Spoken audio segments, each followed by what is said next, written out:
Hello, friends. Robert Bevan here, author of the Caverns Creatures series of comedy, fantasy novels, and short stories. With me is Sam West, and today we are breaking down our picks for the top 5 and one worst level 5 cleric spells. Indeed.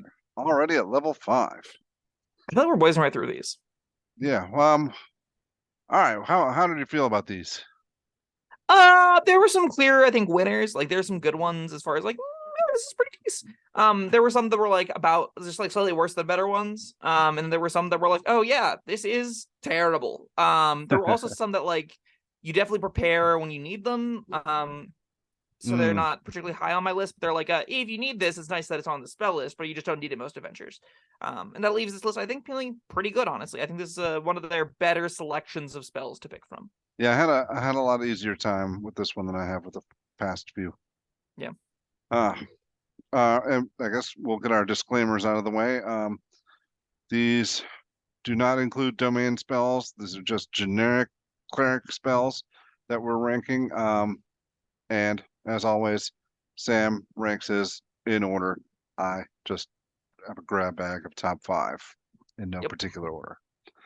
All right. Which way you want to start? Your best or let's start. I'll go my number. Let's just do my number one. I think this one is. I think my number one on this might be like finding my ordering here. I thought was really tough, but I thought the 5 that I picked from, I'm pretty confident are pretty good. Well, 4 of them I'm pretty confident are very good. The last one I put like because I love it. But my first one I put Summon Celestial, and Summon Celestial makes my list specifically because it's like the only good lower level summoning spell clerics get access to. Lower level being 5th, so you need to be 9th level to start getting this. At still, they don't really have any other summons options, and it is pretty important to have. So I figure I think this probably deserves a top slot, and that you're pretty regularly casting with your concentration and are happy with it. yeah, I thought about including this. This one did not make my list, and maybe it should have. Now that I think about some that did, it probably should have. But I don't know. When we were talking about Summon Celestial, it just felt like the least exciting of the summon spells, maybe. And that's probably not how I should have been looking at it when doing this list. But yeah, within what's the done context is of done. just cleric, it's still really good because it's a summon spell. Yeah. And the defender is still pretty sweet. You give a bunch of temp HP to a bunch of your buddies as it beats things to death with a giant hammer. That's pretty cool. And the other one is just like, you can have a giant angel with a bow. I guess that's neat too. Sure, why not? It's powerful. Undoubtedly powerful. It's a multi-attacking extra buddy. It's just not, I agree, not the most exciting of the summon spells. Yeah, as we talk more about my picks, I'm gonna regret not including that one. We're gonna have some interesting choices. I can't wait. No, not particularly. Yeah. All right. Well, anyway, I'll get into it. My list. Oh wait, are we done talking about that one? Or? We have a long video on it. I recommend go watching that. Yeah, that's true. It's a Tasha summon spell. Summons are good. They're hour-long concentration effects. You're never gonna be disappointed with that. The 2 modes you get to pick from aren't all that exciting. You get like one somewhat interesting choice between the 2. I wish there were 3. There aren't. There's only 2. I wish less were more interesting. I said all these things in the other video. You could go watch that, and you'll learn all those kinds of things. You want to hear more about Summon Celestial? Yeah, do that. My first pick is going to be Mass Cure Wounds. That didn't make my list. Well, I mean, we know how you feel about healing. Oh wait, was it Mass Cure Wounds or was it? Oh, it was. I was thinking Healing Word, but that's not on this. Maybe I shouldn't have picked this one, but like I said, what's done is done. What's done is done. Why did you Yes. pick Mass Cure Wounds? Because I thought it was Mass Healing Word. I guess I wasn't paying close attention. I think that made both of our lists for a 3rd level, right? We both picked Mass Cure Wounds for the 3rd level slot, right? Mass Healing Word. Yeah, Healing Word. Sorry. See, now you got it. Now I got me doing it. Oh, but yeah, well, shucks. I'll have to try and defend this. Now I got to look it up. What does it do? It's 30-foot radius sphere. Each target reigns 3d8 plus your spellcasting mod of 6 things in the sphere. All right. Well, one annoying thing about regular Cure Wounds is it's a touch spell, and this is not, correct? Correct. So that's something it's got going for it. It still takes up an action. So that's still in the. Its range is lower than Mass Cure or Healing Word. But I mean, it has a range. That's true. That's something. It's also, it's not negligible to say like this will get 2 buddies up, 1 buddy up when you need it, and it'll give more HP than the Mass Healing Word does. Not that much more HP because an upcast Mass Healing Word's doing 3d4 plus mod, and this is doing 3d8 plus mod. So like, you're trading off the range, the flexibility for 2 dice sizes up, which is fine. If you want a good healing spell, I don't think you'd be upset to put this on your sheet. I don't think it's as good as Mass Cure or Healing Word, but it's still fine, I think, right? It'll still, I mean, it'll get people back in the fight. If things go really badly for your party, this is something nice to have. And you're all about action economy. You're trading an action that you could be hitting somebody with to heal somebody, but in this case, you're healing multiple people, so that's something. That's true. And it also should be noted, 3d8 plus mod is often going to be in this tier around an attack from the enemy. Sometimes a little bit more than attack, sometimes a little bit less. So like if you're fighting against like 4 things making 1 or 2 attacks around, this might just eat their turn too. That's not nothing. It doesn't scale particularly well past this point. But you know, it will bring up 2 people, give you some action advantage there, block a couple hits. That's fine. They are to be damaged for the hits to get blocked, and they have to like actually get hit for the hits to matter at all. But that can happen. It doesn't necessarily always happen. I don't love the efficiency here, but it's still fine. Didn't make my list if you couldn't tell. No. It if I had been paying more attention, it might not have made mine either. But probably would have, you know, when I'm looking at the rest of my list. All right, what else do you got? All right, my number 2, if we're just gonna go top to bottom, because why not? I like Dawn a little more than I thought I did every time I read it. Every time I looked at Dawn again, I was like, this isn't bad. The numbers are right. The area is pretty gigantic. Dawn, if for those of you wondering, it's from Xanathar's Guide to Everything. It's a 5th level damaging spell for clerics. It's a 30-foot radius, 40-foot high cylinder that deals 40-10 damage on a creature in it whenever it's cast, and then sticks around for up to a minute, dealing the same damage on creatures that enter into the space or start their turn there. You also can move it around as a bonus action on your turn, so you can like take this giant 60-foot area and move it 60 feet around at a time. So you can like initially drop it on some things, pull it over on top of them again, and then they just make it again. That seems, I'm sorry, it ends its turn in the cylinder, which is a very big difference. But it's still pretty good as far as like, this is, if you get 2 turns of this, it's about as good as a 5th level fireball. And I think that's pretty reasonable to ask for a cleric damaging spell. It also has the upside of it can do more rounds than that. It asks things, the very difficult question of, do I keep attacking or do I have to move now? You can scoot it around and play around it in pretty fun ways. I think it's a pretty fun spell to play with. Definitely eclipses Insect Plague, the old one from PHP that was same damage, but in a single smaller area that couldn't be moved. Definitely eclipses that spell's power level by quite a bit. And I think it's like, if you're playing a damage-based backline evocator or evocation kind of cleric, you're like light domain or knowledge domain, you want to be doing damage for the backline, I think you're going to pretty readily cast Dawn and be pretty happy with it. Yeah, I looked at it. Maybe I didn't look hard enough. I didn't realize you could move it around. That's pretty exciting. It makes it a lot more usable. Yeah, you give people the choice. I mean, you put it between one end of it between them and you, and all right, if you want to run at me, you're going to take damage. You're ending your turn in this. Yeah, but if you don't want to take damage, you can run the other way. That's a little bit of control there. There are going to be some creatures that are like, this pairs really well with difficult terrain, which I know you like a lot, right? So like you throw down an entanglement or something, and then you throw this on top of it, and there's no way they can get out before the end of their turn, right? Even if they dash, that's only 30 feet, and that's still within the radius, and they're still getting fried. That's pretty good. And then you can be like, scoot, and then they're still stuck in it. Yeah. And that's pretty good. Yeah, that's a lot of fun. I think Dawn's pretty good. Didn't make my list. Okay, what did? Again, probably should have. Let's see. I feel less confident about my list as we go on. I was about to say, I like that we went into this. You're like, I thought this was a lot easier than the last ones. You're like, oh man, that shouldn't have made my list. And oh, that should have made my list. Oh, and that should have made my list too. Yeah, that mass cure wounds thing really rattled me. Let's see. Let's see if I can come back. All right, hit me with one that you know is great. All right, and I'm pretty sure you got this one too. Hallow. Hallow is my barely made the list. I love this spell. It probably shouldn't have made the list, but it's really fun, and I think. Well, I know you loved it. Yeah, Go for it. So no, you go for it. Why so down on it then? Okay, so Hallow is really cool. It just is really impractical. So you need to spend 24 hours to cast it. In the amount of environments that you're going to have 24 hours to prep something and then come back to and fight in it are very few. This is the kind of spell that you bust out like 2 or 3 times a campaign at most, where you have a setup protect a space kind of encounter, and you want to get like, we're against a bunch of creatures, so like you can do a daylight effect against undead, you can do energy protection to fight against like elementals, you pick everlasting rest if you're like against an evil necromancer and you need to gentle repose a graveyard or something. Like there's a lot of really good lore and like richness here flavorfully, on top of it also being a way to just keep out specific kinds of enemies full stop, right? Like things cannot enter the space if you pick a specific creature type. Oh, sorry, they can't charm, possess, or they can't charm, possess, or frighten depending on the condition.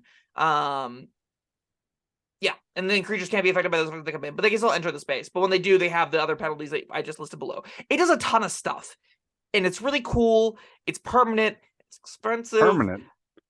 I know you love it for the permanence, right? Permanence is a huge selling point for me. Yes. I don't think that there are going to be a lot of encounters per game that will use Hallow.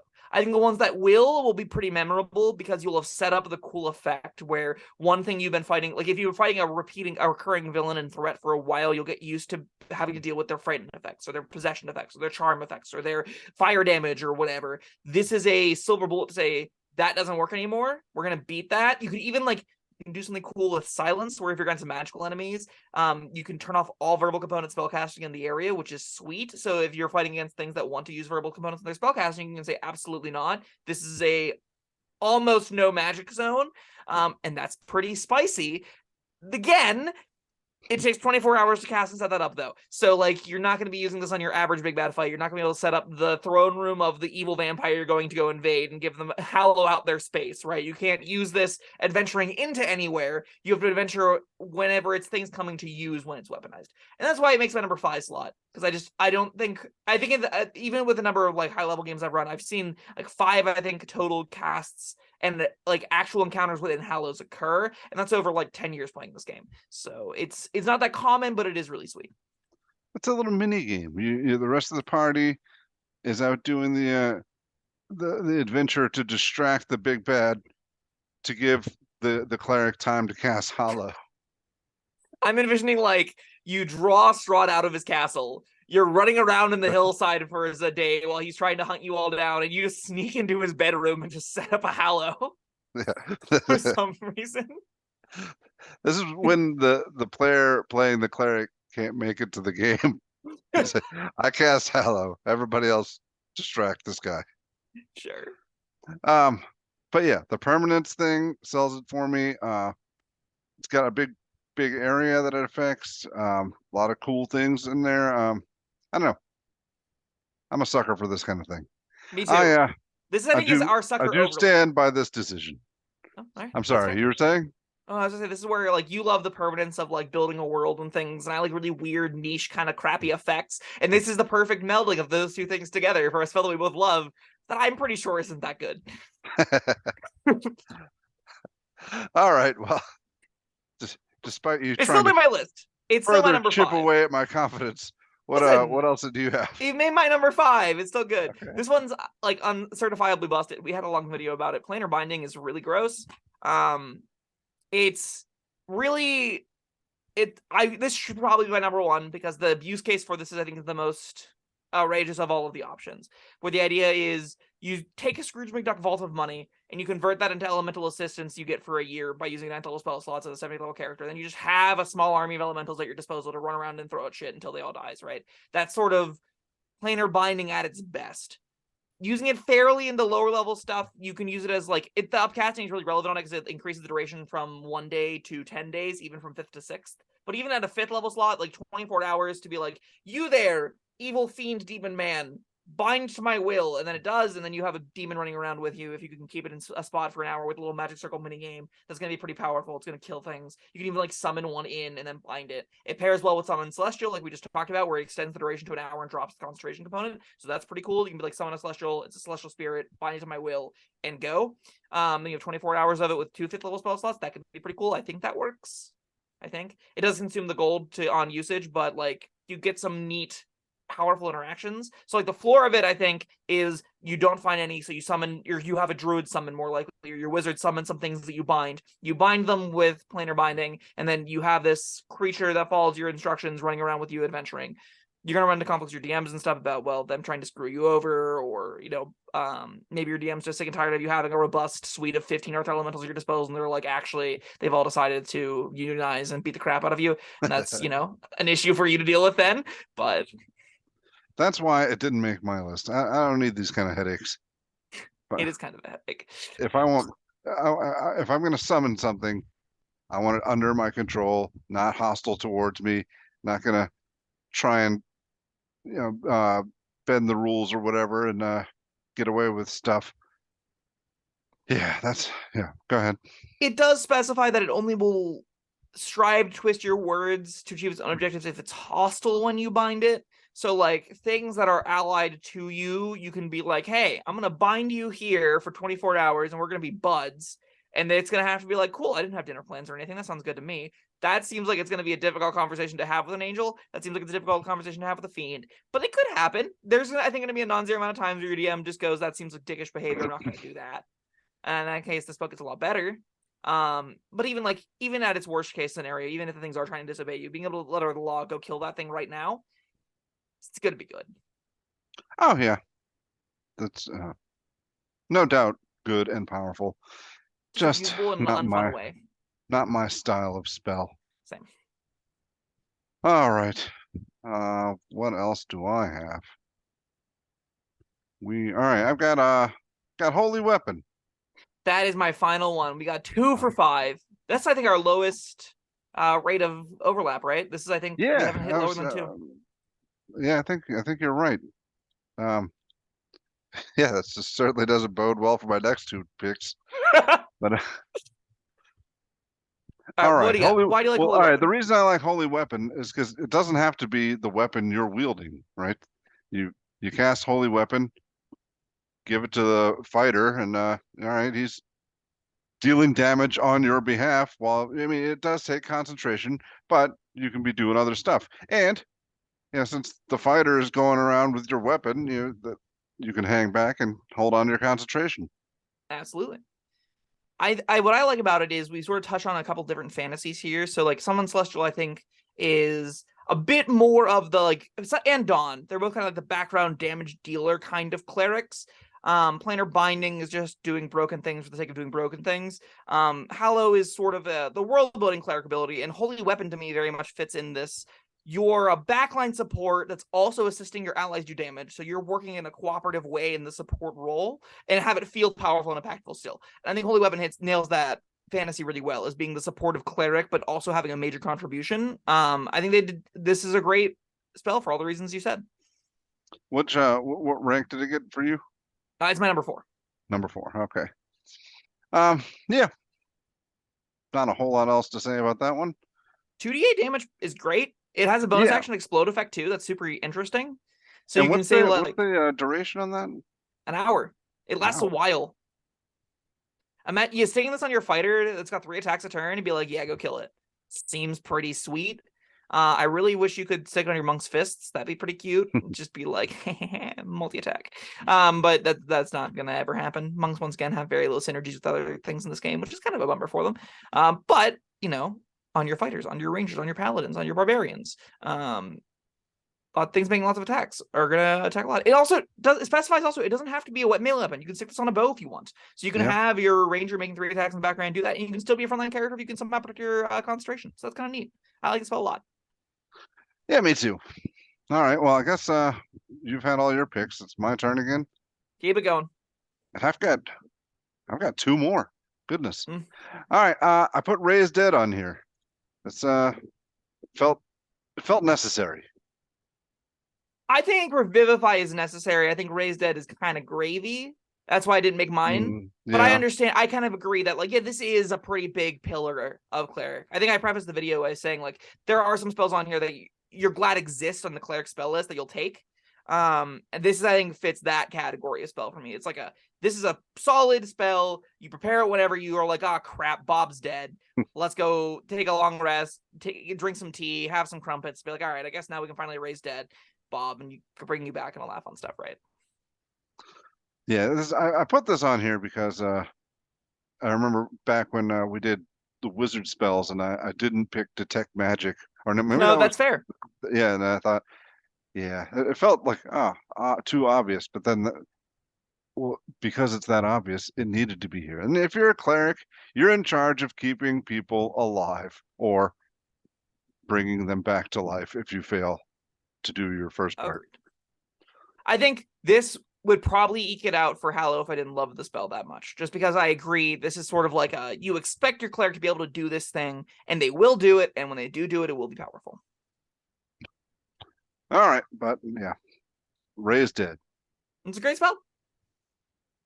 And my last one. Now this was a struggler. This is where I should have had Summon Celestial or maybe Dawn, but I picked Gaius. This is neat. Yeah. I still don't know if it's good, but it's neat. I don't love it. I'll probably never ever use it. You know, but it's got a minute cast time. That's so weird. I can't think that's going to matter a whole lot. I mean, This isn't. days. Yeah, it's not something you're casting in the heat of combat. Mm-hmm. Uh, It's got the weird condition. So for the viewers at home that don't know that, like, hit categorically off the top of their head, or not categorically, you know what I'm saying. You take a minute to cast it. It's a 30-day charm that has to obey your, like, it binds to your service.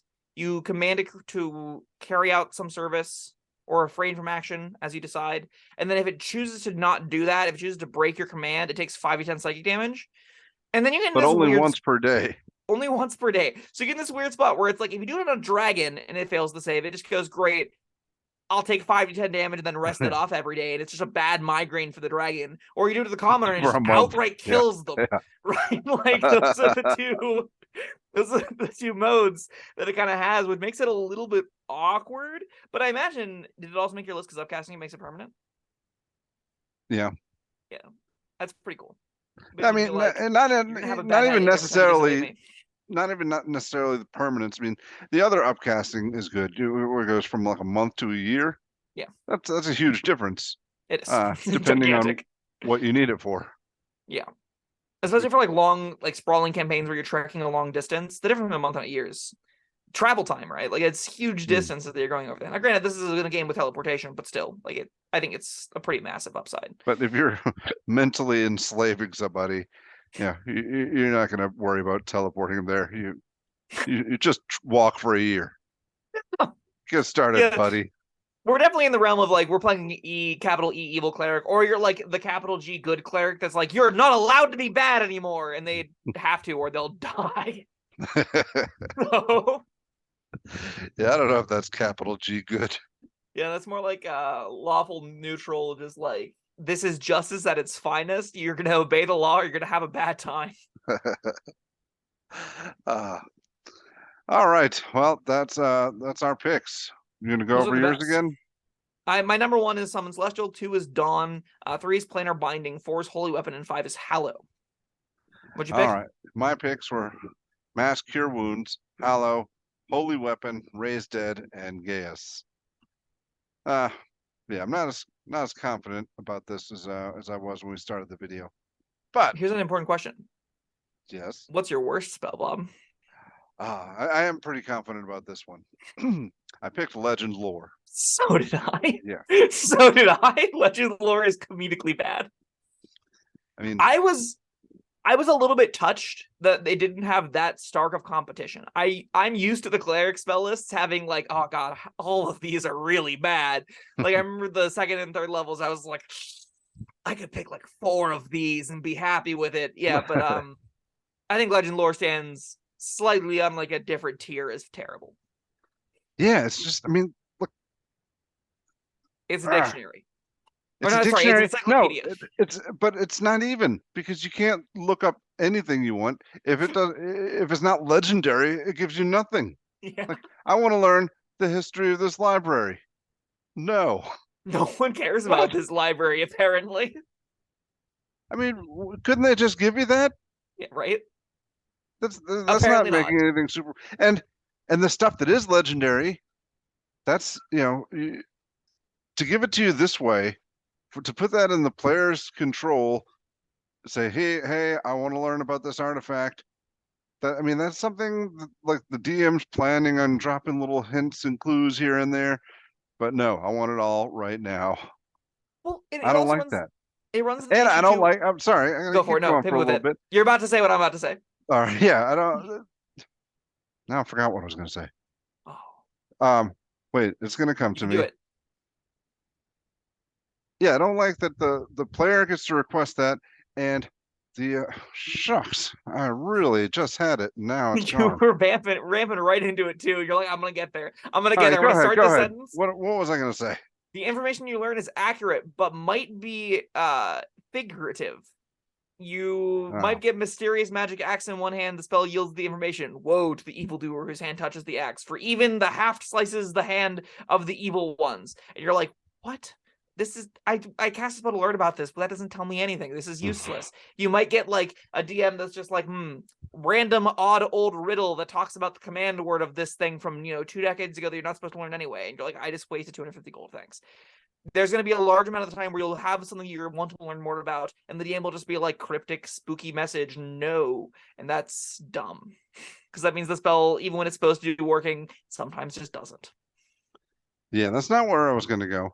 Oh, I There's thought that something was. about So you hate the DM screwing someone over. no, no, you're right, and there's that, but it was something about, I mentioned from the DM's point of view.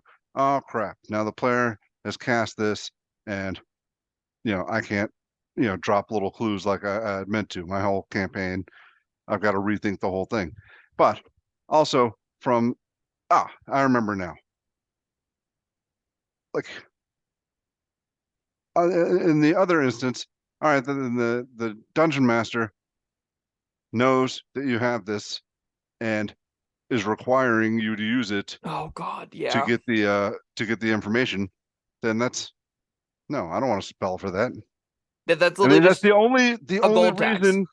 Yes, that's the only reason the spell would ever exist. I mean, if there's not like fun role play ways to get this information, and you need the information, and you can only get it through this spell, no, thank you. Yeah, it's definitely. You're gonna cast it and be like, I'm so upset that I had to cast this. I'm so upset that like. And even in the instances where you're expected to cast it, if you ever are like, well, I did the thing that you wanted me to do. I prepared legend lore. I cast the spell to learn about the magic item because we don't know where to go next. And you give me some cryptic crap that we don't know how to take forward anyway because you think that you're being clever, DM, but you're not.